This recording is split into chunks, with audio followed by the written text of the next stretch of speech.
Pembicara Netpi kita kali ini adalah Handri Wiguna, seorang pria yang berasal dari kota Bandung.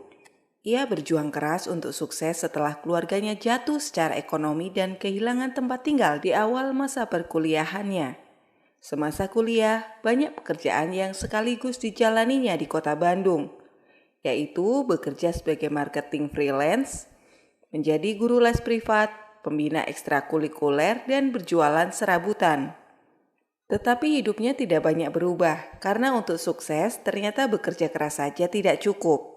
Beruntung, Handri bertemu dengan bisnis Tiens. Setelah mengenal Tiens, Handri juga memanfaatkan waktu luangnya yang sangat terbatas dengan menjalankan berbagai pekerjaan tersebut di siang hari dan menjalankan bisnis Tiens di malam hari.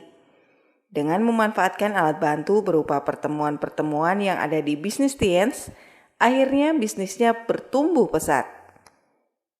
Saat ini Handri Wiguna telah menerima spesial cash reward card, yacht, plan, villa, dan jaringan bisnisnya telah berkembang kuat di Indonesia dan di luar negeri. Bagaimana proses perjalanan beliau menjalankan bisnis Tiens? Inilah success story dari Bapak Handri Wiguna. Selamat siang Bapak Ibu. Selamat siang. Nama saya Handri Wiguna, saya dilahirkan di kota Bandung. Saya dilahirkan di sebuah keluarga biasa Bapak Ibu. Ya, saya anak ke-9 dari 9 bersaudara. Saya menikmati cukup banyak kasih sayang dari orang tua dan dari kakak saya.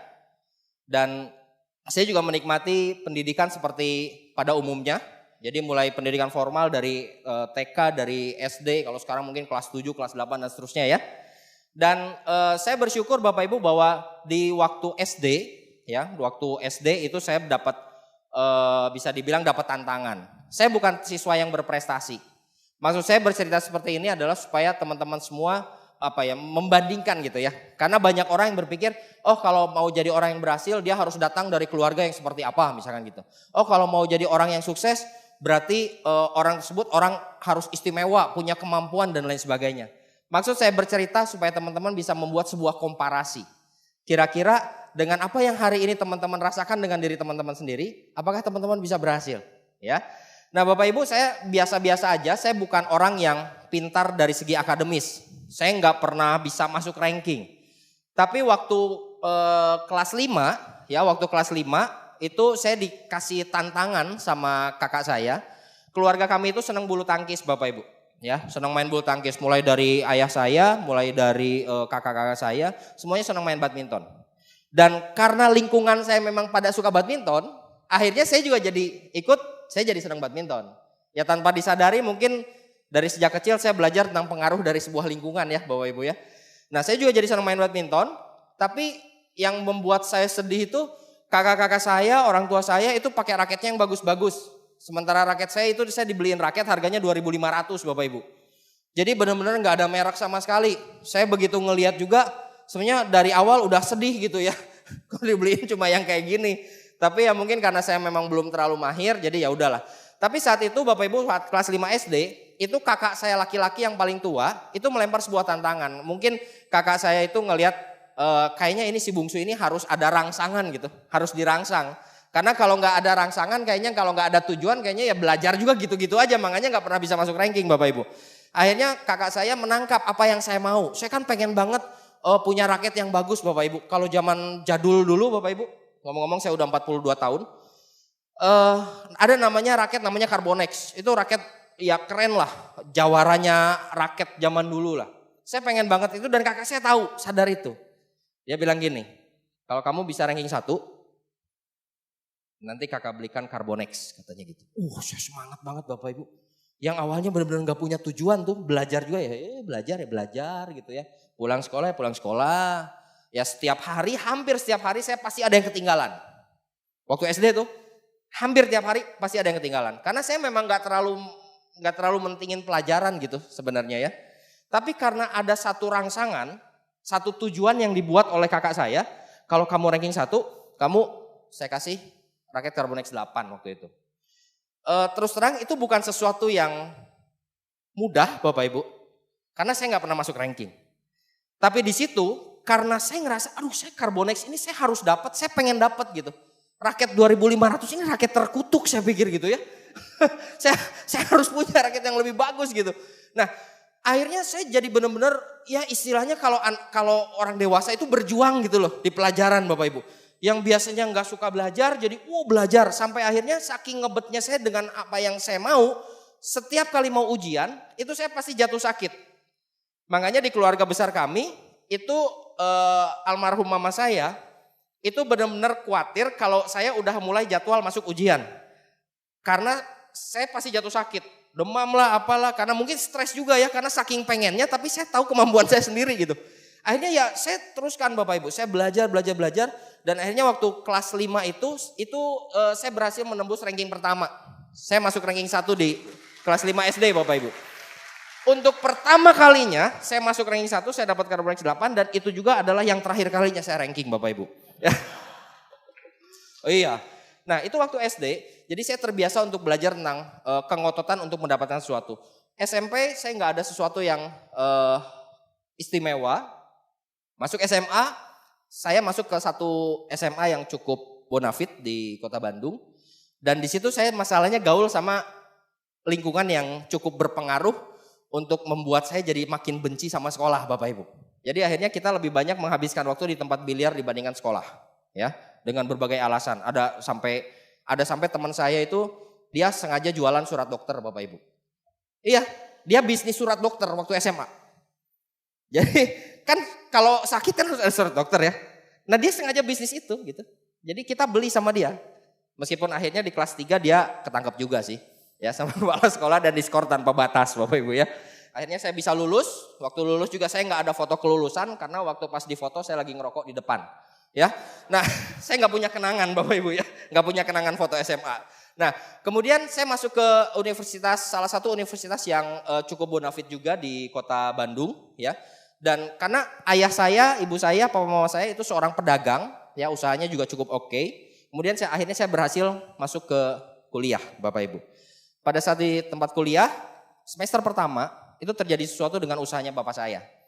Jadi keluarga kami memang diizinkan untuk mengalami satu kebangkrutan total, Bapak Ibu, sehingga kami harus keluar dari rumah tempat kami tinggal.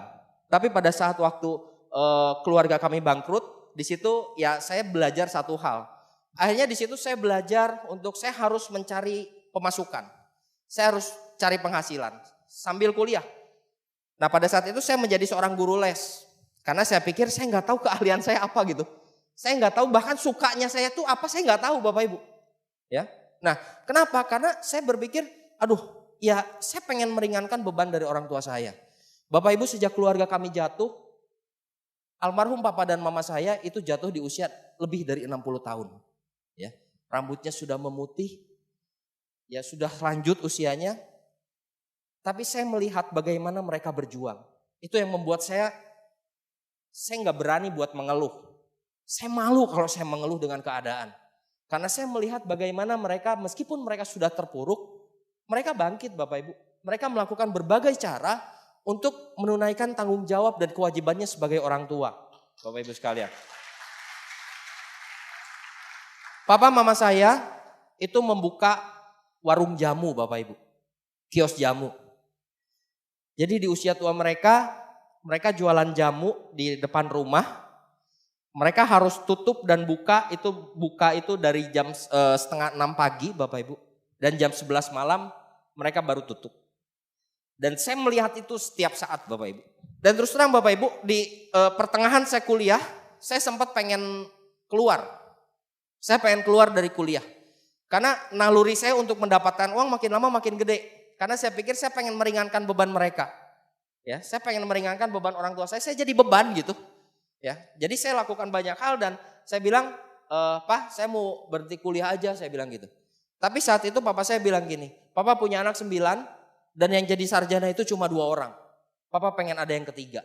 Oh di situ saya mulai ya saya nggak suka kuliah Bapak Ibu, saya lebih suka cari uang waktu itu.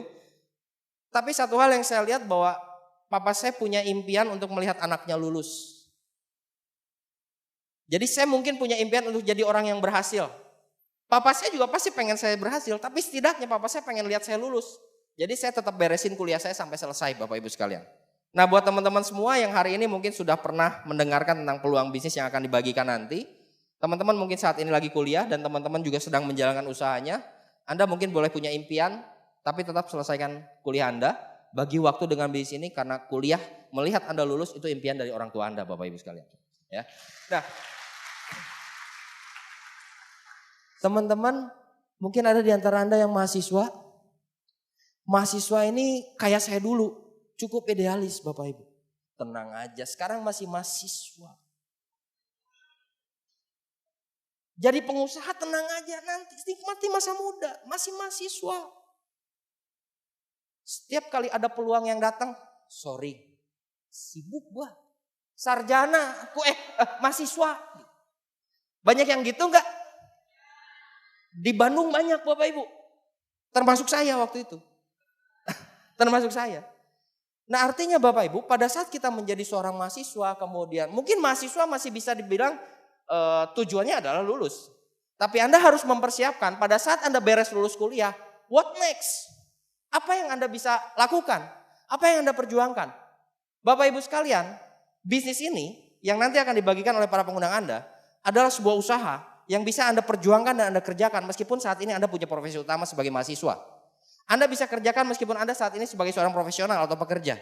Bisnis ini tidak membutuhkan waktu yang terlalu banyak untuk Anda perjuangkan Bapak Ibu. Nah, beres saya kuliah, saya coba kan lamar kerja. Di situ juga saya belajar lagi tuh.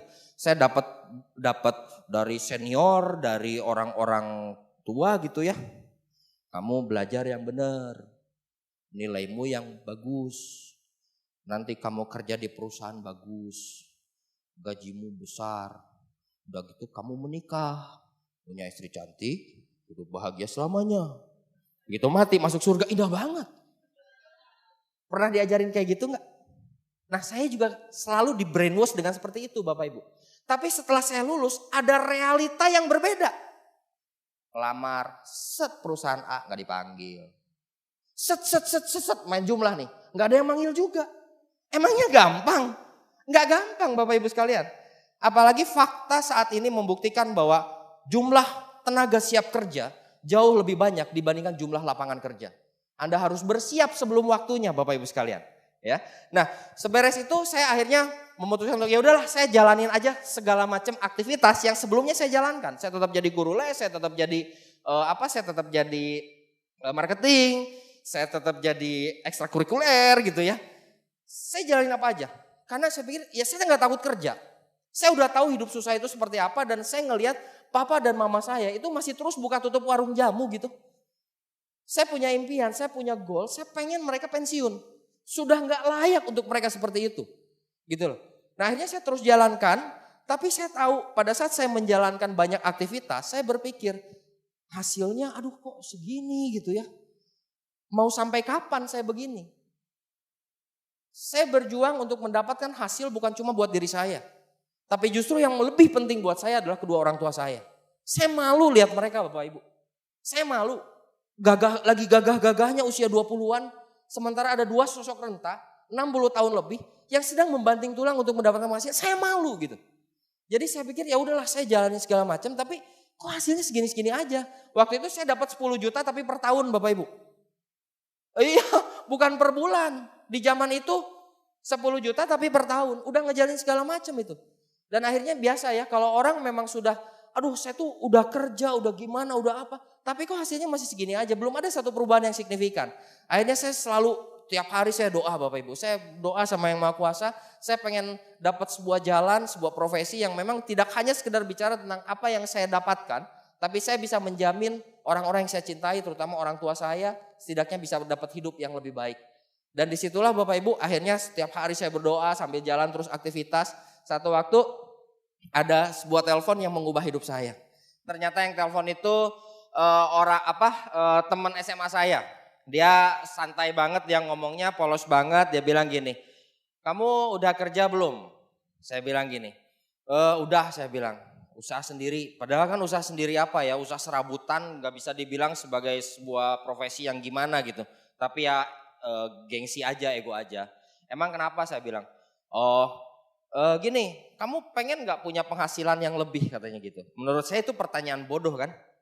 Nggak ada orang yang pengen punya mau nggak kamu punya penghasilan yang kurang? Kan nggak mungkin. Ya, itu nggak usah dijawab gitu. Saya bilang ya iyalah, saya bilang gitu. Gini, ada peluang katanya di jalan, nanti kamu datang aja ke Jalan Balong Gede, ada sesuatu yang bisa ngasilin penghasilan tambahan buat kamu katanya gitu. Apaan itu? Saya bilang gitu. Dia polos banget ngomongnya, ya kayak MLM gitulah katanya gitu. Lo bisa nggak datang katanya gitu. Saya orangnya agak nggak enakan Bapak Ibu, jadi saya bilang ya udahlah. Saya nggak bohong kan. Saya cuma ngomong ya udahlah, bukan oke deh kan. Ya udahlah saya bilang tuh. Ya udah ditunggu ya dia bilang. Gitu ya. Nah singkat cerita saya nggak datang Bapak Ibu. Ya, saya nggak datang. Kenapa? Karena saya punya kakak yang tertua, yang wanita paling tua, itu sudah menjalankan bisnis network Bapak Ibu. Ya. Dan menurut saya itu bisnis yang aneh. Kemana-mana bawa kantong kresek gitu ya. Buat jualan kopi lah apa gitu ya. Buat saya itu aneh gitu. Jadi saya belum apa udah, oh itu mah yang kayak si kakak yang pertama gitu ya. Udah saya jadi singkat cerita saya nggak datang Bapak Ibu. Nah besoknya Bapak Ibu telepon lagi, kemarin kok nggak datang gitu Bapak Ibu ya. Terus saya ya ini nggak bisa, ini apa segala macam alasan saya keluarin. Dan dia bilang ya udah nggak apa-apa. Nah cuma kebetulan katanya gitu, hari ini malam ini ada lagi gitu. Bisa nggak? Ya untung saya mikirnya agak cepat Bapak Ibu. Saya pikir itu udah kedua kalinya dia telepon dan saya tahu teman saya seperti apa. Kemungkinan sih kalau saya nggak datang lagi besok bakal telepon lagi Bapak Ibu. Ya. Jadi saya pikir kalau misalkan lawan jenis kan masih oke lah ya. Masih agak enak didengar gitu. Ini suaranya sama-sama kayak saya, kayak badut gini Bapak Ibu. Hidup saya kan pikir saya bakal terganggu nih. Ya udah saya pikir saya putusin buat datang Bapak Ibu. Nah, saya memang punya mood yang berubah-ubah Bapak Ibu. Ya. Mungkin karena faktor ekonomi, jadi lingkungan juga nggak banyak teman dan lain-lain. Saya punya mood swingernya aneh Bapak Ibu. Jadi sering berubah apa yang saya mau tuh gitu. Saya datang tuh ke Jalan Balong Gede itu. Jalan Balong Gede itu pertigaan Bapak Ibu, pertigaan. Jadi saya harus masuk dari Jalan Gede masuk pertigaan. Saya karena mood saya berubah ya. Saya udah keluar tuh, udah jalan, udah hampir dekat Balong Gede. Saya males Bapak Ibu. Aduh, kayaknya enggak deh gitu. Saya udah mau lewatin aja gitu. Saya mau lewatin aja, udah. Tapi kan saya mikir dulu, apa alasan yang tepat untuk bikin dia nggak nelpon lagi? Ya, tapi saya tolak gitu. Kan harus alasan tepat. Jadi saya pikir sama di jalan, udah mulai males tuh. Ya udahlah, bilang aja gue udah nyariin, saya lewatin aja tempatnya gitu saya pikir. Gue udah nyariin dan gak ketemu, udahlah gue ngomong-ngomong gue males lu tawarin orang lain aja lah. Udahlah kayak gitu, pikir saya habis perkara Bapak Ibu. Saya belok Bapak Ibu, udah persiapan tuh, udah di konsep, benar-benar udah di konsep, udah kayak sutradara bakal ngomong gini, bakal ngomong gitu. Saya belok Bapak Ibu, mau dilewatin kan. Di ujung Bapak Ibu, ada orang lagi.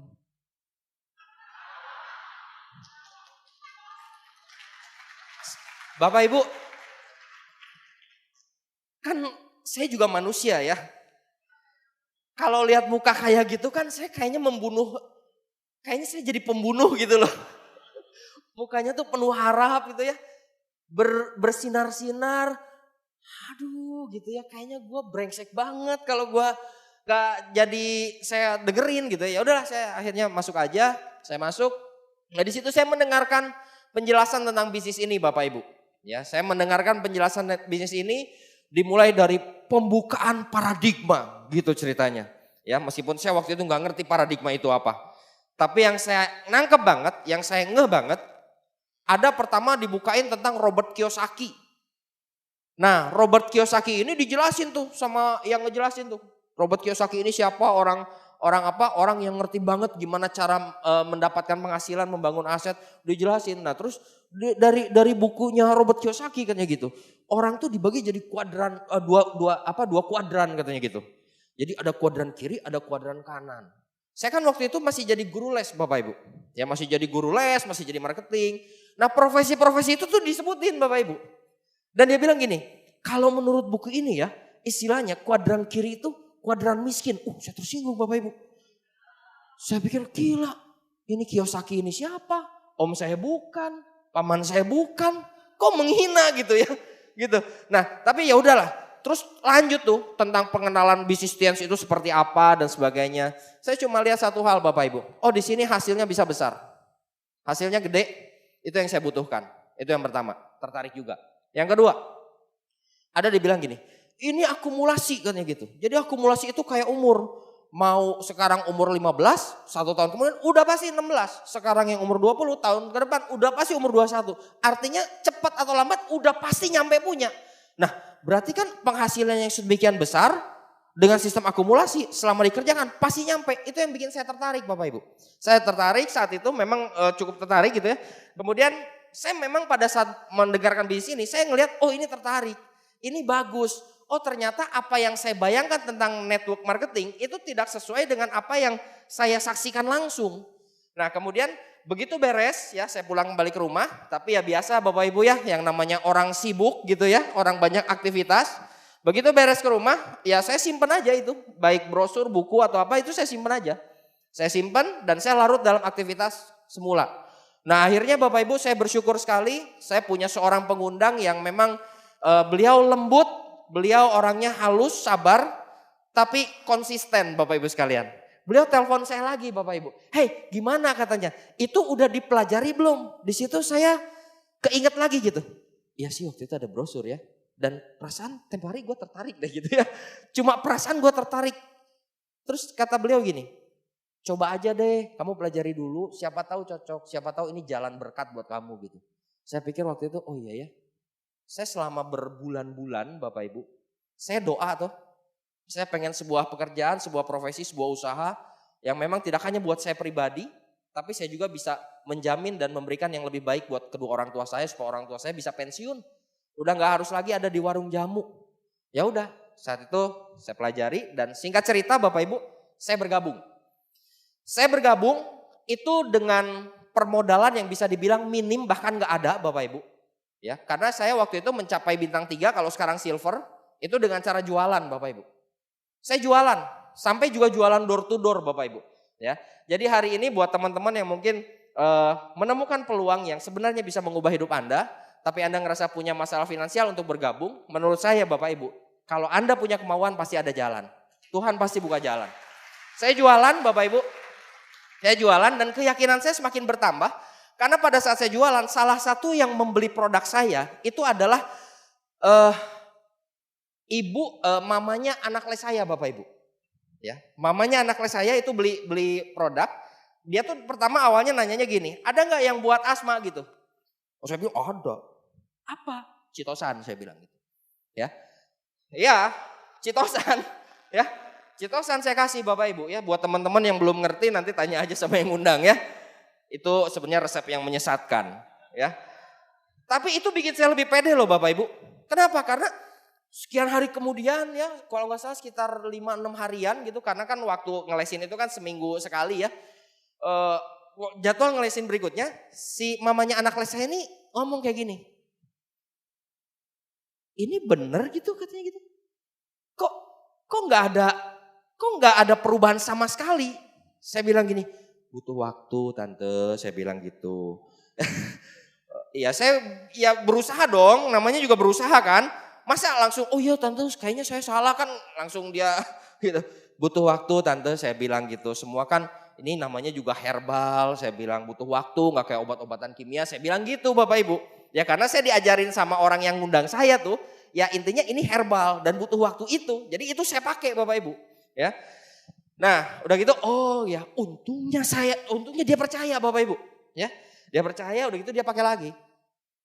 Selang kurang lebih sekitar 3 minggu, berarti sekitar 1 bulan lah ya. Kan habis tuh produk. Dia gak datang nganter anaknya, dia cuma telepon. Padahal anaknya juga lagi les. Telepon. Kan? Kayaknya gak ada khasiatnya deh, gitu dia bilang. Saya udah mulai langsung beralasan gitu kan. Tapi sebelum saya mau beralasan, dia bilang gini. Cuman memang tante ini memang sering sakit punggung karena memang ada kolesterol. Itu hilang sih katanya gitu. Nah memang gitu tante. Jadi pertamanya saya bilang gitu. Nah Bapak Ibu, itu bukan cara yang benar memang. Bukan cara yang benar, itu kan ngeles set set set set gitu kan. Cuman maksudnya di situ saya makin yakin Bapak Ibu. Gila ini produknya ini gitu ya. Gua salah ngasih aja masih ada gunanya gitu. Iya kan? Anda kebayang nggak? Satu produk salah ngasih bermanfaat buat kesehatan. Apalagi pas ngasihnya, bener nggak? Ini produknya luar biasa saya pikir. Ya. Nah akhirnya setelah saya bintang 3 yaitu cerita-cerita awal saya menjual bagaimana saya menjadi seorang silver atau bintang 3 ya. Kemudian saya tanya sama orang yang undang saya. Oh yang ngomong-ngomong Bapak Ibu, orang yang undang saya ini saat ini sudah benar-benar ibarat menjadi saudara, menjadi seorang kakak, seorang mentor, benar-benar sahabat terbaik buat saya. Kalau saya diminta untuk menyebutkan salah satu orang yang paling berjasa buat hidup saya akan dengan semangat saya akan mengatakan nama orang yang satu ini. Mohon berikan aplaus buat sponsor saya, pengundang saya saat itu, Godline Indonesia bawa Ten Fung Yu. Nah terus saya tanya nih, oke saya udah silver, terus ngapain nih? Lu ajakin teman-teman gitu. Ya simpel kan, ngajakin teman-teman. Gimana saya bilang? Ya, terus caranya gimana? Ya kan waktu kemarin kan kamu ngedengerin orang itu ada yang jelasin ya itulah kurang lebih ajakin teman buat bareng-bareng ngelakuin hal yang sama lu. Sesederhana itu Bapak Ibu. Ya udahlah saya coba untuk melakukan dengan gaya seadanya Bapak Ibu ya. Teman-teman saya ajakin, saya pikir ini produknya bagus, hasilnya bisa gede. Wah cuma orang goblok yang nolak, saya pikir gitu. Jadi saya pede banget Bapak Ibu. Saya ngajakin teman-teman saya, ada yang nolak ya, ada yang pada saat saya jelasin matanya lihat. Ini bisnis apa saya pikir ya? Kok emang harus gini ya gitu ya? Ya saya ngobrol lagi sama orang yang ngundang. Makanya saya bersyukur Bapak Ibu bisnis ini Bapak Ibu Anda gak kerja sendirian. Anda gak ngerti gak masalah. Anda melakukan langkah demi langkah. Anda akan dipandu oleh mentor Anda. Ya. Saya tanya lagi. Ya udah memang gitu kan. Kan gak semua orang bakal menerima apa yang kamu tawarin. Saya pikir ya benar juga ya. Sekarang kebayang gak Bapak Ibu? Kalau misalnya setiap yang kita tawarkan selalu mau, rasanya hidup ini jadi gak bagus Bapak Ibu. Benar gak sih? Perlu ada penyeimbang kan gitu. Akhirnya saya coba tawarin lagi dan salah satu rekan saya terbaik itu saya tawarin juga. Tapi beliau gak mau. Karena beliau gak mau saya tawarin adiknya. Nah di situ Bapak Ibu. Saya dari sejak awal saya bergabung ke usaha ini, saya disarankan untuk datang ke meeting, datang ke pertemuan. Ke pertemuan informasi namanya OP Bapak Ibu kalau zaman sekarang. Saya bilang, saya nggak mau. Saya yang ngerti lah cuma gitu-gitu doang. Saya pikir gitu. Dengan sombong saya menolak Bapak Ibu. Saya nggak mau yang namanya pertemuan. Ya, harus bayar pula apaan ini gitu kan. Nah akhirnya Bapak Ibu pada saat saya ngobrol tuh. Si teman saya nggak mau. Saya ketemu sama adiknya. Saya ngobrol. Adiknya itu responnya positif. Bapak Ibu kira-kira kalau Anda nawarin sesuatu. Dan orang yang Anda ajak bicara yang Anda tawarkan. Responnya kayak gini. Oh ya, wih. Itu positif gak sih? Saya waktu itu gak punya pengalaman Bapak Ibu. Dia cuma bilang, serius? Gila ya. Itu positif bukan sih? Itu kan positif bener gak sih? Tapi bener tadi kata Pak Ruli bilang, sekian lama gak join-join. Ya, padahal udah positif. Itu apaan saya pikir ya? Saya ngobrol lagi sama mentor saya Bapak Ibu. Si A, karena mentor saya juga kenal sama beliau. Si A ini begini-begini, responnya bagus Pak, tapi enggak jadi. Beliau bilang gini, beliau orangnya ramah, lembut Bapak Ibu. Makanya gua bilang juga bawa ke pertemuan. Elunya ke pertemuan juga. Saya kan udah habis akal Bapak Ibu ya. Karena saya penasaran banget, kenapa si positif blow on ini kok enggak join-join gitu. Bingung saya gitu ya. Ya udahlah karena saya putus asa, saya bawa dia ke pertemuan, saya ajak ke pertemuan. Di pertemuan sikap saya masih nggak bagus Bapak Ibu. Awal saya pertemuan nih. Saya bilang gini, Sa, tuh itu kan lu lihat itu kan ada meja ya. Nah di situ ada tulisan tuh yang tulisan ceban tuh 10.000 tuh. Jadi lu masuk aja, lu bayar 10.000, nah lu masuk ke ruangan, lu dengerin aja. Terus dia bilang, lu? Enggak, gue di sini aja, lu masuk aja. Saya di luar Bapak Ibu. Dan orang yang saya undang nurut masuk.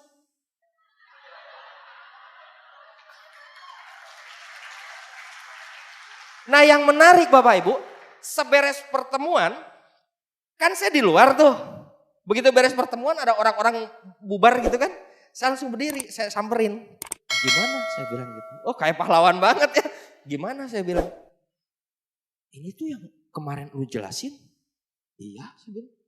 Gua join. Kebayang gak Bapak Ibu?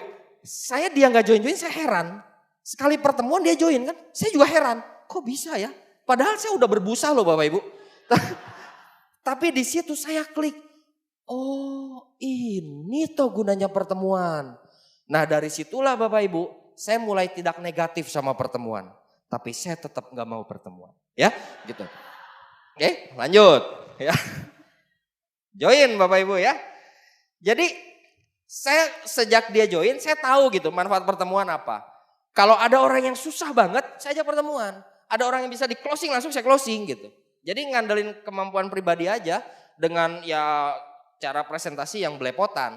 Nah akhirnya dengan cara presentasi yang belepotan pun ya saya belajar satu hal Bapak Ibu. Nggak penting dengan Anda memahami bisnis ini atau enggak. Yang penting Anda semangat, banyak orang yang bakal bergabung hanya karena semangat Anda Bapak Ibu sekalian. Ya. Dengan begitu Bapak Ibu, saya bisa break sebagai bintang 4 saat itu. Kalau bintang 4 berarti zaman sekarang apa ya? Bingung ya peringkatnya ya.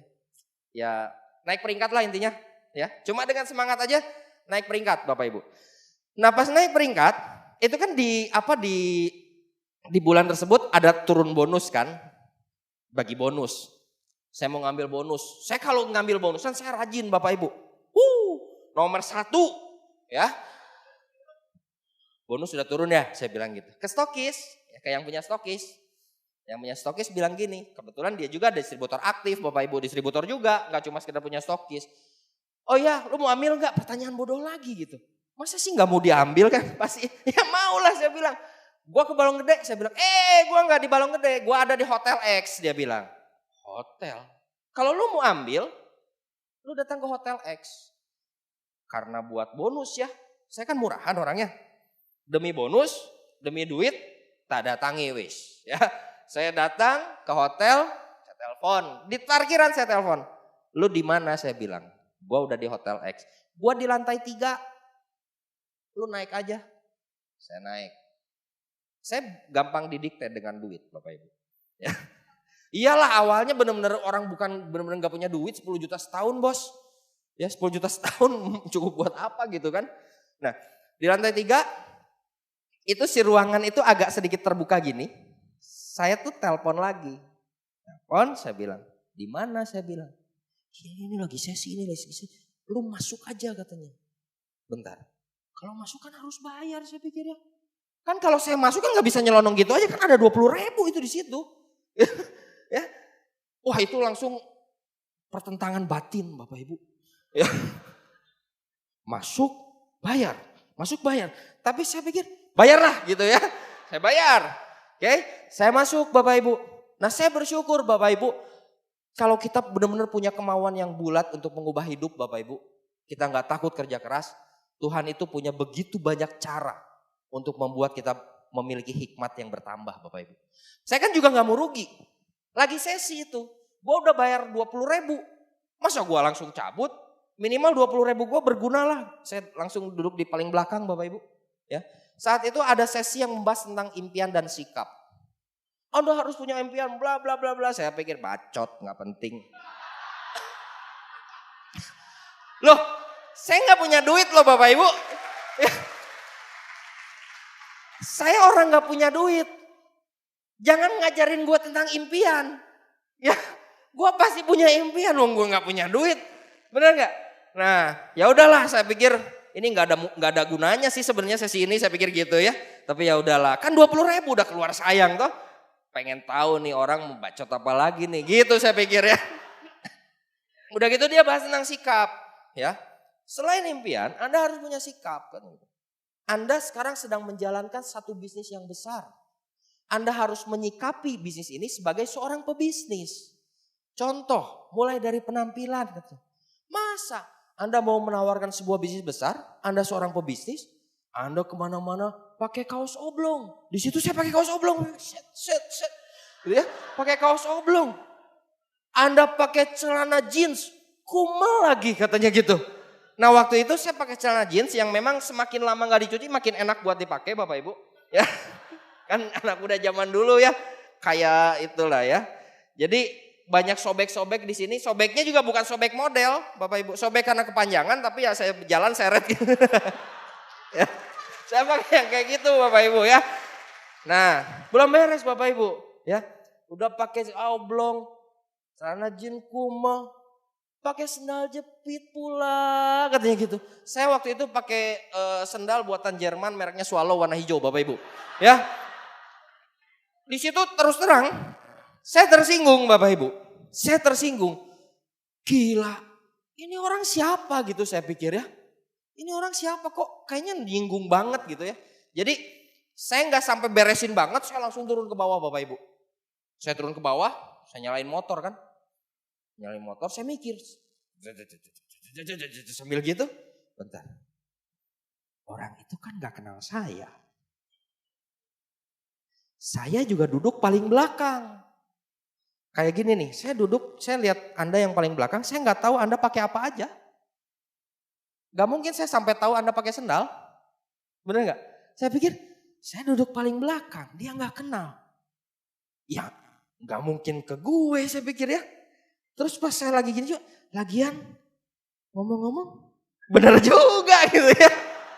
Iya Bapak Ibu.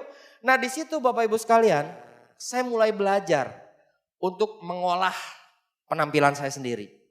Saya nggak nyaman dengan begini Bapak Ibu. Saya mah nyamannya pakai baju yang sederhana, yang biasa aja. Ya, saya nggak nyaman dengan harus pakai celana katun atau apa gitu loh Bapak Ibu. Dan saat itu saya memutuskan, saya mulai mengubah penampilan saya. Saya mulai pakai kemeja Bapak Ibu, ya, kemeja yang murahan, yang kalau panas itu nggak nyerap keringat. Yang penting murah, yang penting kelihatan rapi. Saya pikir, duit belum ada Bapak Ibu. Saya pakai celana katun, nah itu yang paling menyiksa Bapak Ibu. Karena celana katun itu kan enteng Bapak Ibu ya. Saya biasa setiap hari saya pakai celana jeans. Jeans lusuh yang udah banyak, udah banyak sisa pertempuran lah gitu ya. Tapi kan berat.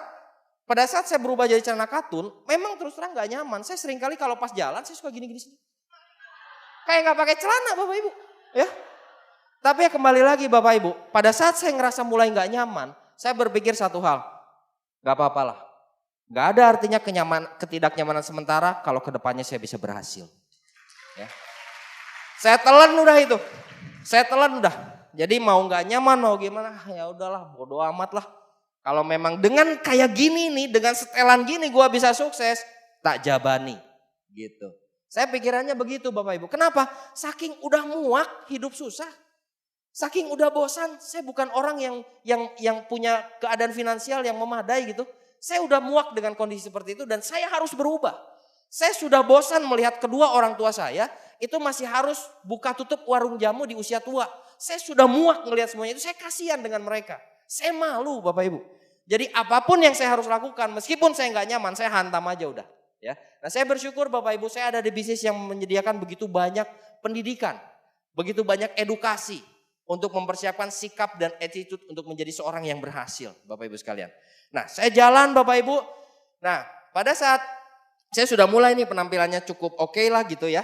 Saya presentasi ke semua yang saya bisa presentasi karena intinya saya belajar dari upline saya satu hal. Intinya yang namanya bisnis itu bicara tentang angka katanya gitu. Jumlah semakin banyak yang kamu tawarin, kemungkinan orang bergabung pasti makin banyak. Kan gak mungkin lu nawarin 3 yang gabung 5 katanya gitu. Saya pikir, saya kan gak pinter Bapak Ibu ya. Tapi kalau nawarin 3 gabung 5 saya juga gak goblok, itu gak mungkin gitu. Ya. Yang mungkin itu kan kalau lu nawarin 5 yang join 2 itu baru mungkin. Gak mungkin lu nawarin 3 join 5, bener juga. Jadi sekarang lu pengen orang gabungnya berapa orang? Lu pengen 10 ya berarti lu harus presentasi mungkin 40-50 orang. Masuk akal saya pikir gitu ya. Sederhana gitu aja. Ya saya presentasi Bapak Ibu. Saya presentasi termasuk juga ke salah satu saudara kerabat sepupu ya. Saya punya pengalaman juga ini dengan sepupu saya. Sepupu saya ini awalnya bersikap sangat positif, bahkan dia yang nelpon. Gua denger gitu ya. Gua denger lu Tianxi ya. Oh iya, saya bilang gitu ya dengan semangat. Hey, jarang-jarang ada yang ngontak gue. Biasanya gue yang ngontak gak diangkat gitu kan. Lu Tiansi ya nih? Iya. Gini gue pengen denger katanya gitu. Katanya Tiansi itu bagus. Oh iya dong gitu. Biasa Bapak Ibu masih fanatisme buta gitu. Ya karena semangat yang luar biasa saya bilang oh iya dong. Gini aja gue pengen denger tapi boleh kan kalau gue sekalian ngumpulin bareng teman-teman gue. Wow boleh sekali saya bilang. Jarang-jarang orang positif kayak gitu. Ini leader luar biasa saya pikirkan gitu. Oh boleh saya bilang.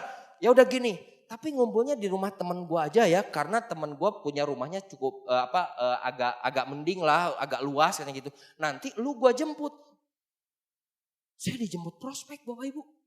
Untuk prospek dia dan teman-temannya, kebayang nggak? Itu hal positif yang 1001 juta tahun sekali baru ada Bapak Ibu. Wah jadi saya pede, wah ini calon leader saya ini, wah bintang 8. Balikin telapak tangan, saya pikir gitu ya. Karena dari awal saya udah ketemu yang kayak gitu Bapak Ibu. Saya dijemput tuh singkat cerita sama sepupu saya. Sampailah ke rumah temannya. Begitu buka pintu, temannya nyambut Bapak Ibu. Oh ini ya orangnya, halo, silakan masuk. Hei, bagus sekali ini orang saya pikir. Kan saya kalau presentasi kan ada yang lihat ke atas, ya ada yang matanya gini gitu kan. Ini saya disambut loh. Silakan, ini ya orangnya gitu. Terus pas saya duduk, dia telepon sebentar ya, dia bilang. Dia telepon, ini gimana, ini gak sopan banget loh orangnya udah datang kok kitanya masih belum kumpul. Wow, prospek ngundang prospek berikutnya. Wah luar biasa, belum pernah saya alami saya pikir ya. Saya makin semangat di situ Bapak Ibu. Datang tuh 4 orang, 5 orangan lah. Jadi totalan sekitar 6-7 orang sama sepupu saya. Kita lesehan gitu kan, duduk kan. Saya kan udah siapin alat perang tuh, alat bantu tuh ya. Ada brosur apa, belum ada flip chart saat itu Bapak Ibu ya. Saya mau keluarin, dianya lagi sibuk sendiri. Dia juga ngeluarin sesuatu dari tasnya. Si tuan rumah gitu. Saya lagi ngeluarin juga gitu ya. Jadi saya cukup terganggu. Dia ngapain ya gitu ya. Dia ngeluarin alat bantu duluan Bapak Ibu. Set. Dia mulai dengan gini, kita kan sudah tahu kenapa kita berkumpul di sini. Dia bilang, saya sudah menjalankan 7 MLM. Dan MLM ini sama dia dibukain brosurnya. Tak, yang terbaik. Maksudnya gitu ya dalam hati. Ternyata saya mau diprospek Bapak Ibu. Pantesan kok ada prospek ngundang prospek, saya pikir gitu ya. Di situ yang namanya bintang 8 balikin telapak, biar buyar sudah Bapak Ibu. Ya. Tapi saya bersyukur saat itu Bapak Ibu, saya dididik dengan orang tua saya untuk jadi orang yang loyal. Katanya kalau Anda setia dalam perkara kecil, Anda juga akan dipercaya untuk hal yang lebih besar. Meskipun saya saat itu belum jadi siapa-siapa Bapak Ibu, tapi saya yakin bahwa gak ada hal yang terjadi secara kebetulan dalam hidup saya. Saya selalu diajar seperti itu sama almarhum kedua orang tua saya.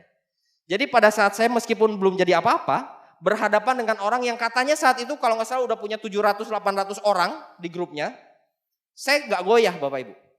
Dia gak join TNS, saya juga gak join dia.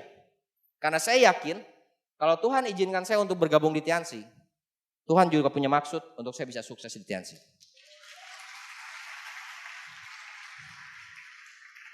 Kalau sekarang ngomongnya keren gak? Kalau pas dulu keringet dingin Bapak Ibu. Iya. Tapi ya saya teguh dengan ya saya di sini gitu. Nah akhirnya pulang ya dengan dongkol juga ya singkat cerita akhirnya ya sama-sama ya ada bete-betean gitulah. Kurang ngajar lu sepupu kok jebak-jebakan caranya kayak gitu gak gentle banget saya pikir kan gitu. Kalau mau ya lu jelasin gua jelasin lu ya banding-bandingan gak usah lu pengen pura-pura pengen dijelasin terus ngejebak kan gitu.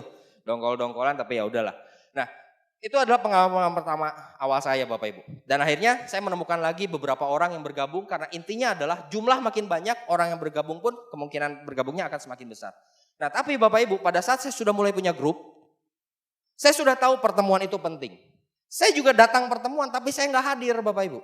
Jadi kebandelan itu masih ada sampai ke peringkat waktu itu berarti kalau sekarang bintang 6-an lah ya, sekitar bintang 6. Saya datang pertemuan. Kerjaan saya gini, saya ngelihat absensi. Oh, si ini datang, si ini datang, downline gitu. Ini datang, oke. Begitu mereka sudah kelihatan tuh di absensi, udah pada datang, udah ada di absensi. Ya tugas saya selesai, saya pikir. Saya nggak usah nemenin di pertemuan. Saya di luar Bapak Ibu. Jadi saya datang pertemuan, tapi saya di luar. Kerjaannya apa? Ngerokok di luar. Iya, sambil jongkok Bapak Ibu. Set, ya. Sementara yang lain lagi pertemuan. Dan saya bersyukur mungkin saya punya kepemimpinan yang kuat Bapak Ibu dari dulu. Saya punya leadership yang bagus. Jadi downline saya loyal Bapak Ibu. Ya. Minggu kedua mereka lihat mungkin si Up lagi ngerokok di luar, temenin 2 orang. Minggu ketiga ada 3 orang lagi. Itu si Up lagi pada di situ. Ayo ah. Jadi saya bikin OP di luar Bapak Ibu. Ya. Yang lain di dalam lagi bersemangat, ini bisnis luar biasa, lagi begitu. Kita lagi pipa perdamaian. Lingkaran kecil, lingkaran besar. Itu grup Bapak Ibu. Nah di situ Bapak Ibu saya belajar. Di bulan, saya ingat banget di bulan dimana almost semua grup saya keluar. Omset saya terjun bebas Bapak Ibu. Ya mungkin karena mereka gak belajar gitu. Di situ saya mikir, oh gitu ya. Aduh berat sih memang buat hadir gitu ya. Tapi demi masa depan saya pikir ya. Udahlah, kayaknya ini gara-gara gue saya pikir. Saya masuk Bapak Ibu. Setiap pertemuan saya hadir dan puji Tuhan Bapak Ibu, yang ngikutin cuma sedikit. Kalau yang ngikutin keluar, all out Bapak Ibu. Full team. Ya. Tapi pada saat saya mulai mencoba untuk mencontohkan hal yang benar, itu sedikit yang ngikut gitu. Nah di situ saya belajar satu hal, oh berarti bisnis itu bisnis duplikasi, bisnis fotokopi gitu. Apa yang kita lakukan itu cenderung dilakukan sama grup kita juga. Berarti kalau masalah pertemuan dan lain-lain saya nggak boleh sembarangan lagi nih, saya pikir seperti itu. Nah itu sekelumit tentang saya di bintang 6 Bapak Ibu. Jadi kalau bicara tentang berproses, proses di bisnis ini apa sih? Paling penolakan Bapak Ibu. Nah naik peringkat saya ke bintang 6, saya saat itu belajar untuk keluar kota Bapak Ibu. Karena saya lihat upline saya mulai keluar kota dan saya belajar kayaknya asik juga nih ngebangun luar kota. Saya bangun luar kota dan tanpa persiapan apapun, jadi ya hasilnya memang saya terkatung-katung di luar kota. Ya, salah satu kota di Jawa Tengah saat itu. Saya belajar di sana, tapi saya belajar bagaimana beradaptasi dengan budaya setempat. Waktu itu dengan semangat yang menggebu, dengan skill yang masih agak minim gitu. Jadi kalau prospecting apa segala macam kan jadi kayak liar, kayak gitu kan. Cuma semangat-semangat doang. Akhirnya banyak orang yang nggak bisa terima dengan gaya kita Bapak Ibu sekalian. Dan akhirnya saya nggak dapat hasil di sana. Tapi entah kenapa, saya punya rasa penasaran untuk membangun kota lain gitu. Karena menurut saya, punya bisnis ini tuh nggak cuma sekedar dibangun di kota sendiri gitu. Tapi juga bisa membangun ke kota lain, ke pulau lain, bahkan ke negara lain. Nah Bapak Ibu sekalian, di bintang 6 mau ke 7 saat itu, berarti kalau sekarang sih berarti bintang 7 lah kayaknya, betul ya, bintang 7 lah saat ini. Nah, waktu dulu bintang 6 mau ke 7. Grup saya sedang tumbuh-tumbuhnya, yang di luar kota juga lagi tumbuh, yang Bandung juga bergerak. Waktu itu papa saya sakit, ya. Papa saya ini bukan orang yang bukan orang yang suka menunjukkan kalau dirinya sakit. Tapi saat itu papa saya sampai tumbang. Jadi artinya memang udah nggak tahan banget gitu. Dan singkat cerita, papa saya harus dioperasi Bapak Ibu. Papa saya harus dioperasi. Beres dari operasi, itu saya sebenarnya udah, kok nggak biasanya gitu papa kayak gini gitu. Beres dioperasi, karena memang divonis harus operasi saat itu, papa saya nggak bisa bicara. Jadi beliau ditopang banyak selang gitu ya, banyak selang-selang kedokteran, begitu beres operasi, nggak bisa bicara, nggak bisa apa. Terus terang saya lihat itu setiap hari, ya saya nggak bisa bilang firasat, tapi buat saya itu tamparan keras banget gitu. Karena saya ngelihat satu gejala yang gak pernah saya lihat sebelumnya. Saya udah punya rasa takut yang gede banget saat itu. Karena saya berjalan bisnis ini buat buat beliau juga Bapak Ibu. Ya. Waktu itu beliau sampai harus ditopang dengan selang segala macam. Nah, tapi satu waktu begitu sudah sekian bulan di rumah sakit, jadi rute saya itu aneh Bapak Ibu waktu bintang 6 ke 7 tuh. Saya rumah sakit, jadwal, rumah sakit, jadwal, rumah sakit, jadwal, pulangnya itu jarang. Karena saya gantian jagain papa saya di rumah sakit. Nah, satu waktu Bapak Ibu, pihak rumah sakit mengatakan bahwa ayah saya sudah mendingan. Papa saya sudah mendingan, sudah membaik katanya, boleh dibawa pulang. Di situ saya makanya sekarang kalau apa-apa saya nggak suka langsung terima aja gitu loh. Karena waktu itu udah benar-benar bilang ini sudah membaik, dibawa pulang gitu. Membaik, dibawa pulang. Karena sudah membaik kan. Terus grup saya yang di luar kota, yang di Jawa Tengah, itu mengadakan satu acara bersama. Dan banyak downline saya, banyak grup saya yang naik peringkat. Saya bilang gini, saya bisik-bisik sama papa saya. Pak, saya harus keluar kota. Gak lama, paling 2 hari saya bilang. Tapi saya pasti pulang dengan hasil. Saya pergi Bapak Ibu. Saya pergi, baru saya sampai Jogja, besok paginya itu saya tanya gimana kondisi keadaan papa saya. Dan ternyata singkat cerita papa saya sudah berpulang. Papa saya nggak bisa lihat lagi. Bahkan pada saat saya lagi berjuang di luar kota Bapak Ibu. Waktu itu upline saya langsung bilang kamu sekarang segera pulang.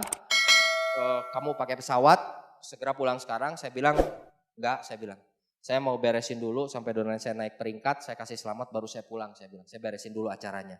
Karena gini Bapak Ibu, saya tahu sekali bagaimana seorang papa saya. Papa saya orang yang punya tanggung jawab yang luar biasa dan saya yakin bahwa beliau akan sangat mengerti kalau saya mau menghargai dulu mitra-mitra kerja saya. Beres, saya pulang ke Bandung. Ya saya pulang ke Bandung terus terang saya terpukul banget Bapak Ibu karena ya orang yang saya mau perjuangkan itu nggak ada gitu. Saya berjuang buat beliau dan beliau dipanggil pulang gitu. Saya sampai rumah duka, itu saya jalan dengan lutut Bapak Ibu. Waktu itu. Saya jalan pakai lutut dari sepanjang pintu masuk sampai ke peti saya jalan pakai lutut. Dan saya tahu kalau ya saya menyesal gitu maksudnya kenapa saya belum bisa memberikan yang lebih baik buat papa saya. Jadi apapun yang terjadi saat itu, saya tetap impact ke panggung, saya tetap energik meskipun dalam hati saya lagi nggak sesuai dengan apa yang saya bilang gitu loh. Buat apa? Buat mereka Bapak Ibu, buat grup. Ya. Nah, setelah tepat tutup buku setelah itu, saya baru break naik New Bintang 7.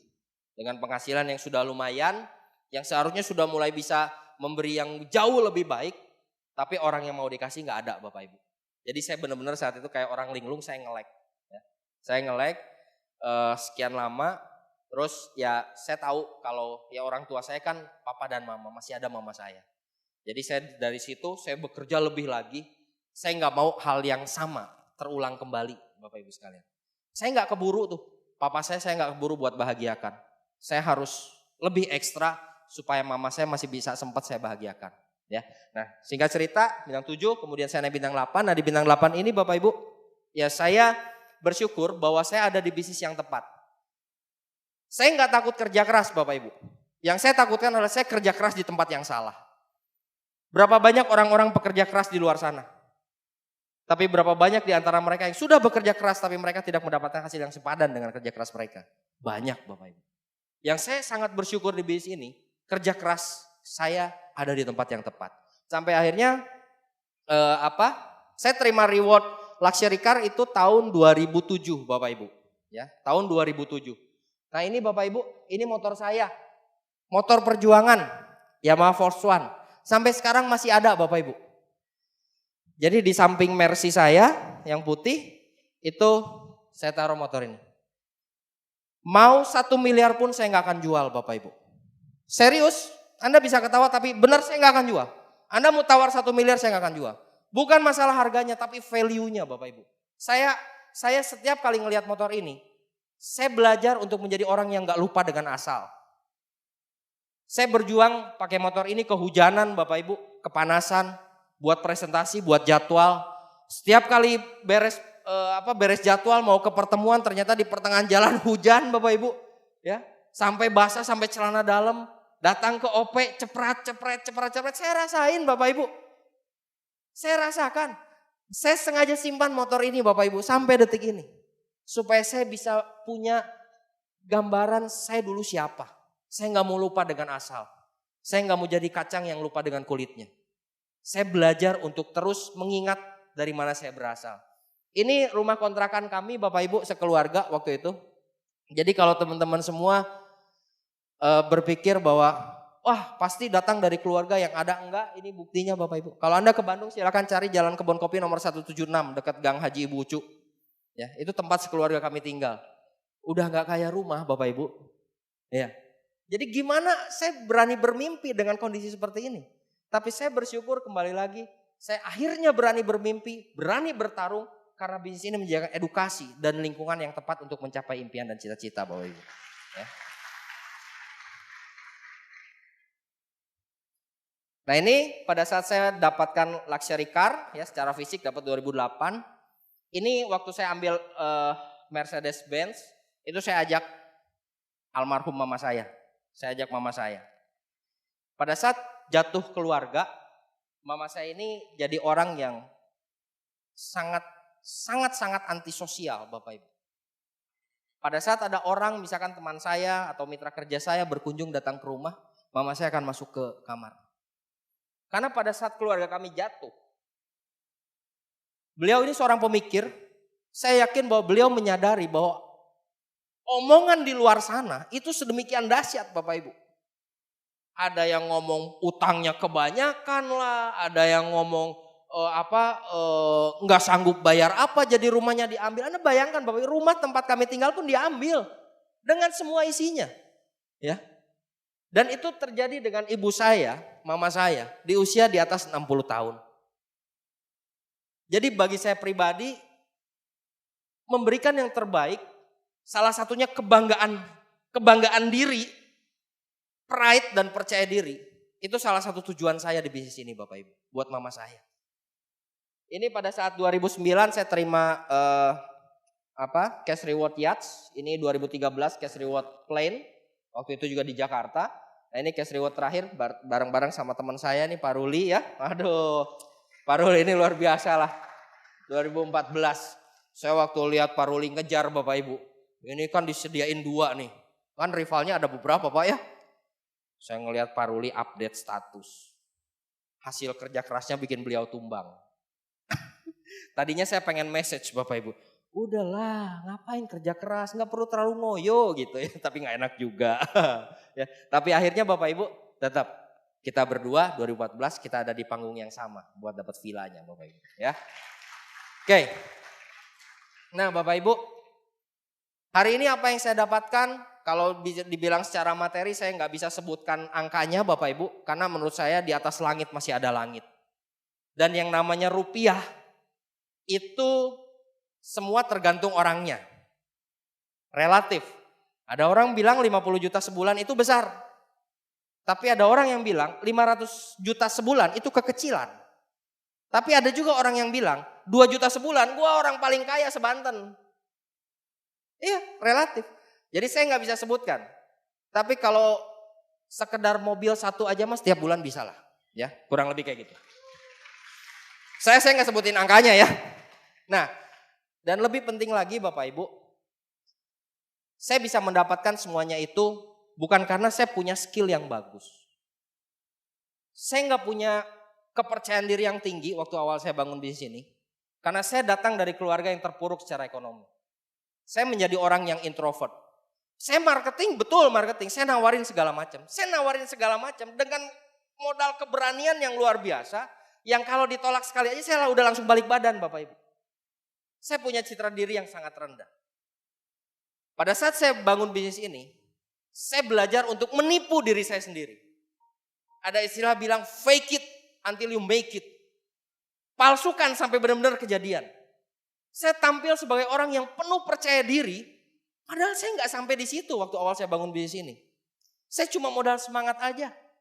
Yang saya tahu, saya harus berjuang.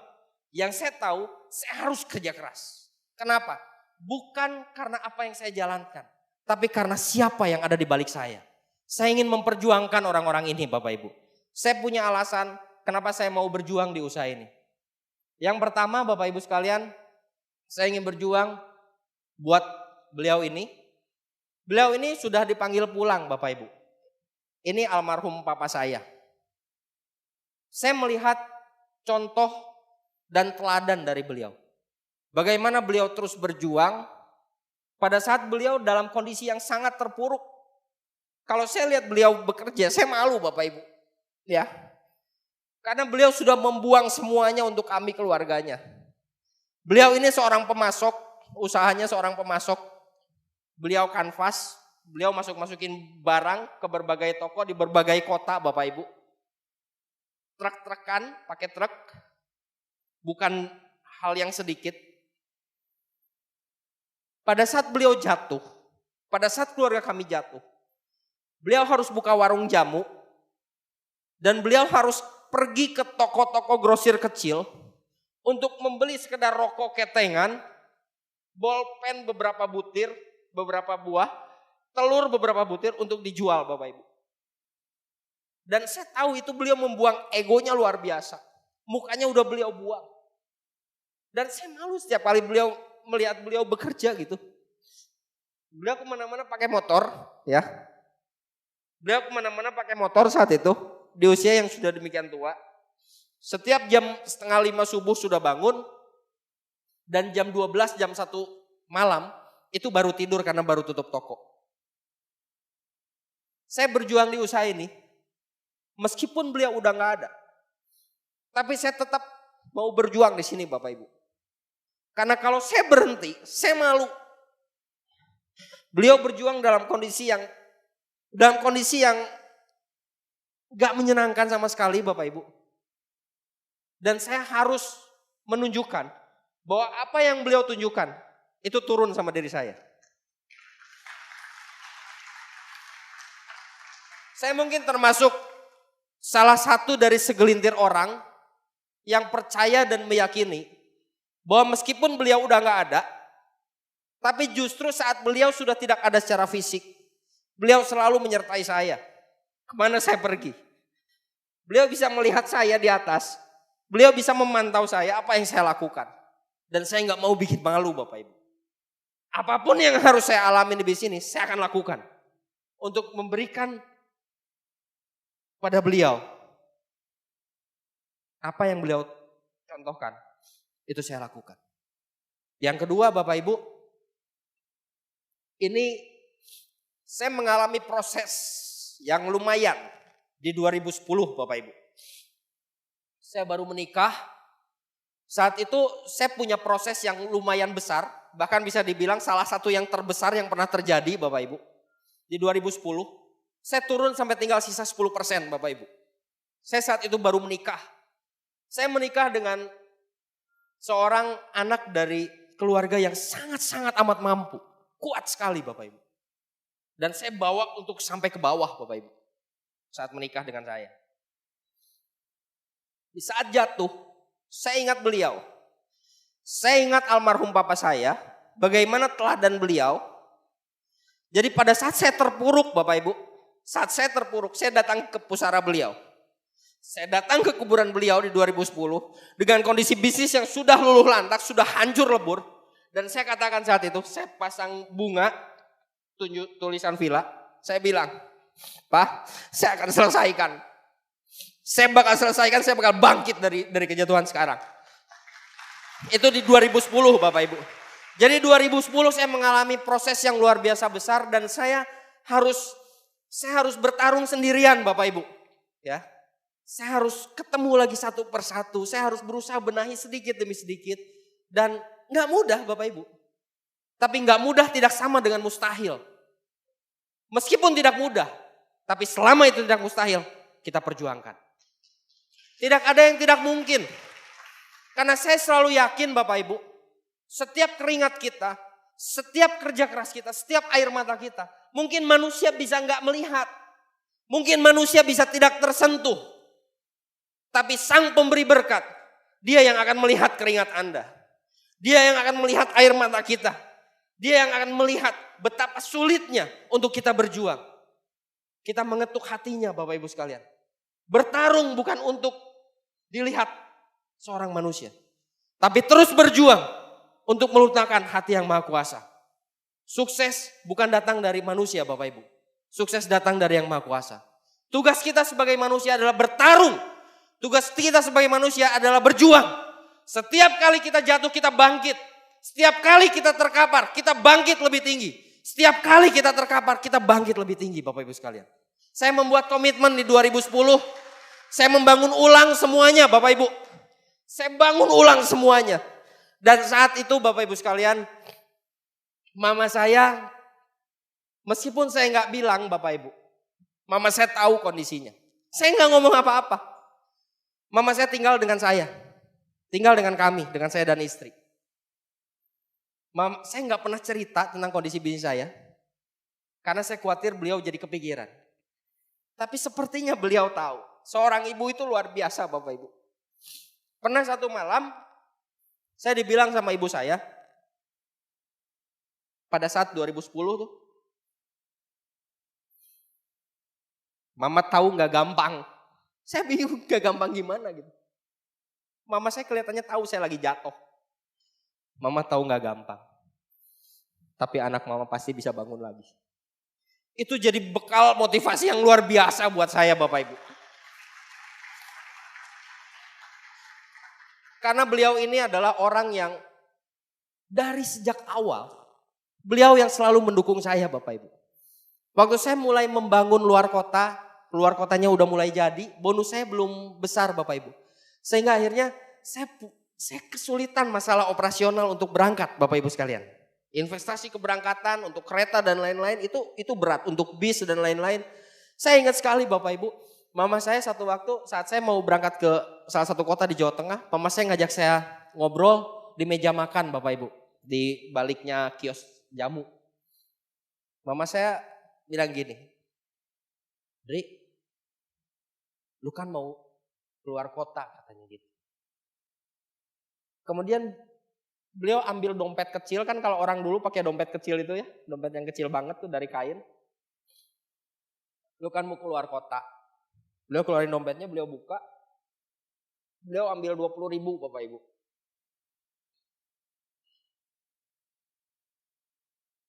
Saya ingat banget gimana wajah beliau. Beliau cuma ngeliatin uangnya terus gini. Mama gak punya yang lain selain ini. Tapi lu lebih perlu. Lu pakai. Saya ambil Bapak Ibu. Itu mungkin gak cukup buat sekedar kereta. Tapi saya ambil itu sebagai pertanda. Saya materaikan di hati saya Bapak Ibu. Saya harus sukses di bisnis ini. Ibu saya memberi dengan kekurangan. Dengan uang 20.000 beliau masih sempat-sempatnya support dengan 20.000 rupiah. Semua yang beliau punya Bapak Ibu. Jadi buat saya pribadi Bapak Ibu. Beliau ini memang sosok yang sangat istimewa. Pada saat saya sudah membangun ulang dari 2010. Akhirnya puji Tuhan 2013 saya dapatkan cash reward plan. Mama saya gak bisa saya ajak serta ke konvensi di Jakarta. Karena beliau usianya sudah cukup lanjut 70 sekian. Jadi kalau jalan jauh suka masalah dengan kakinya Bapak Ibu. Waktu saya pulang ke Bandung, saya cepat-cepat pulang ke Bandung. Beliau orang pertama yang saya cari. Saya cuma bilang, ini dari semua yang mama sudah kasih. Saya udah bisa buktikan saya bisa naik ke atas lagi, saya bilang.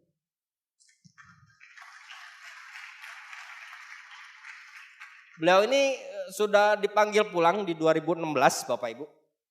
2016 bulan Februari tanggal 19. Saya kehilangan banget. Cuma satu hal yang kalau saat ini saya sudah bisa berpikir tenang. Saya bersyukur karena setidaknya saya sudah bisa melihat begitu banyak senyuman beliau. Beliau pada saat mengalami kejatuhan keluarga, beliau susah sekali untuk tersenyum Bapak Ibu. Karena beliau tahu bagaimana diomongin sama orang-orang di luar sana. Ngelihat orang asing datang ke rumah, dia masuk, beliau masuk. Orang asing itu pulang, beliau baru keluar. Paling nanya itu siapa. Dan setiap kali diajak ngomong dengan orang yang dikenal sekalipun, beliau matanya ke bawah Bapak Ibu. Itu bahasa tubuh yang saya gak suka. Saya gak suka lihat mama saya seperti itu. Yang saya syukuri di bisnis ini, mama saya seenggaknya menemukan lagi kepercayaan dirinya. Bahwa anaknya yang bungsu sudah sedikit memberikan arti buat banyak orang. Beliau lebih pede Bapak Ibu. Saya pernah ajak beliau, saya ngebangun salah satu kota tuh di Jawa Tengah. Kita saat itu bikin acara 6.000 orang Bapak Ibu. Di situ saya ajak beliau ke sana, waktu beliau masih ini kakinya. Saya bilang sama beliau, ini apa yang saya kerjakan. Dan saya perkenalkan ke semua orang bahwa ini adalah orang yang paling berjasa buat saya.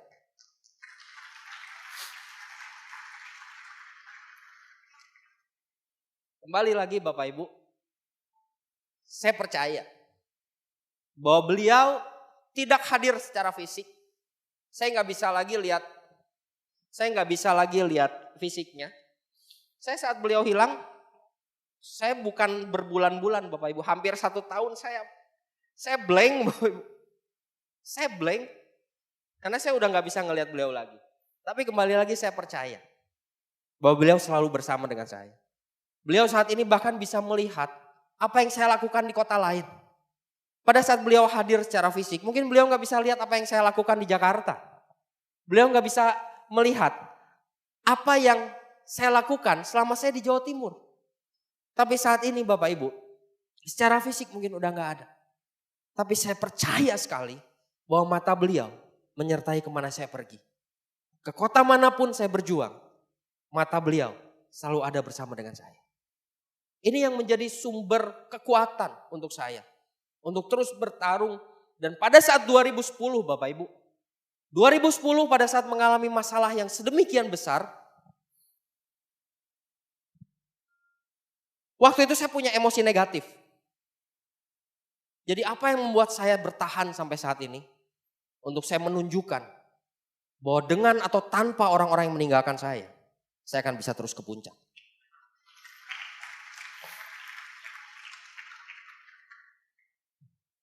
Ini yang terakhir, ini istri saya Bapak Ibu. Saya menikahi beliau berasal dari keluarga yang sangat berbeda. Beliau kuat sekali keluarga beliau. Dan pada saat ke bisnis ini, di tahun pertama kami, terjadi hal yang menghabiskan bisnis kami. Salah satu yang membuat saya bangkit dan akhirnya saya datang ke pusara ayah saya, itu perkataan beliau. Hal yang sederhana Bapak Ibu. Han, menurut kamu orang-orang itu bisa balik gak? Itu saya kehilangan banyak sekali Bapak Ibu. Saya bilang, gak bisa. Udah gak mungkin buat mereka kembali saya bilang. Terus beliau tanya pertanyaan kedua. Kalau gitu, dari sekian bulan ini, 2 bulan ini, terus kamu mikirin apa? Itu hal sederhana betul? Iya ya, yang saya pikirin itu gak mungkin balik, terus ngapain dipikirin gitu. Itu yang membuat saya harus bangun gitu. Dan terlebih saya malah jadi ada dendam positif buat mereka semua. Kalau hari ini teman-teman, saya bisa berdiri sebagai seorang director. Ini bukan karena saya hebat. Tapi dendam positif saya yang terlalu besar buat orang-orang yang sudah meninggalkan.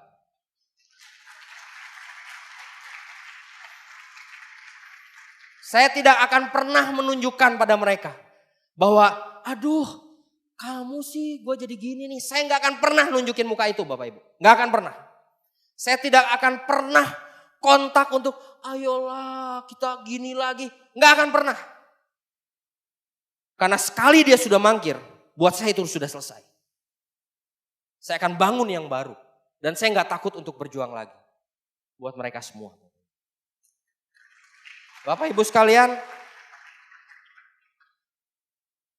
hari ini teman-teman semua, apa yang saya sharingkan, mungkin gak terlalu memberikan Anda sebuah masukan Bapak Ibu. Karena saya nggak berbagi keterampilan yang skill yang hebat. Karena saya memang bukan orang yang punya skill hebat. Saya hanya orang yang punya impian yang jelas. Saya hanya seorang yang punya keterampilan yang sangat biasa. Mungkin di bawah rata-rata bahkan. Tapi saya punya why yang di atas rata-rata. Saya nggak peduli berapa ribu kali saya harus mencoba dengan berbagai kebodohan saya, dengan berbagai kegagalan saya, tapi saya akan terus lakukan karena saya punya mereka, Bapak Ibu. Hari ini teman-teman semua, buat Anda yang hadir ke sini, saya nggak tahu apa yang saat ini Anda alami. Apakah mungkin Anda belum bergabung atau mungkin Anda yang sudah bergabung, yang hari ini mungkin Anda sedang berproses. Find your why. Untuk siapa Anda berjuang? Untuk siapa Anda bertarung? Bapak Ibu teman-teman semuanya, lebih banyak orang yang negatif di luar sana dibandingkan orang-orang yang positif di dalam sini. Lebih banyak orang-orang yang akan menghendaki dan menunggu Anda untuk jatuh dan tidak mau lagi menjalankan bisnis ini. Dibandingkan orang yang terus mau mendoakan Anda untuk terus mau berjuang dan bangkit untuk Anda bisa sampai ke puncak. Bapak Ibu sekalian, mungkin banyak orang-orang di luar sana yang saat ini sedang menunggu. Dengar-dengar, kamu jatuh ya. Kamu yakin kamu mau teruskan? Banyak orang-orang seperti itu Bapak Ibu. Orang-orang di luar sana, begitu banyak orang yang sedang mengintai Anda. Yang saat ini Anda sedang lemah. Saat ini Anda sedang mulai goyah keyakinan Anda untuk menjalankan bisnis ini. Tapi sadari Bapak Ibu, ada 1-2 orang yang setiap hari mereka berlutut di malam hari. Mereka menyebut nama Anda dalam doanya. Mereka orang tua Anda. Mereka orang-orang yang cinta dengan Anda. Dan mereka katakan pada Tuhan, Tuhan tolong bantu anak saya. Tolong bantu istri saya. Tolong bantu suami saya untuk sampai ke puncak. Bapak Ibu, perjuangkan orang-orang yang Anda cintai. Perjuangkan impian-impian Anda. Pastikan teman-teman semua, biarkan orang-orang yang di luar sana, kita bantah semuanya. Bukan dengan perkataan, tapi dengan bukti. Apakah Anda siap untuk berjuang? Apakah Anda siap untuk menempuh jarak panjang? Apakah Anda siap untuk melawan cuaca? Kalau Anda siap, satu kalimat penutup buat Anda. Saya tunggu Anda di puncak. Selamat sore.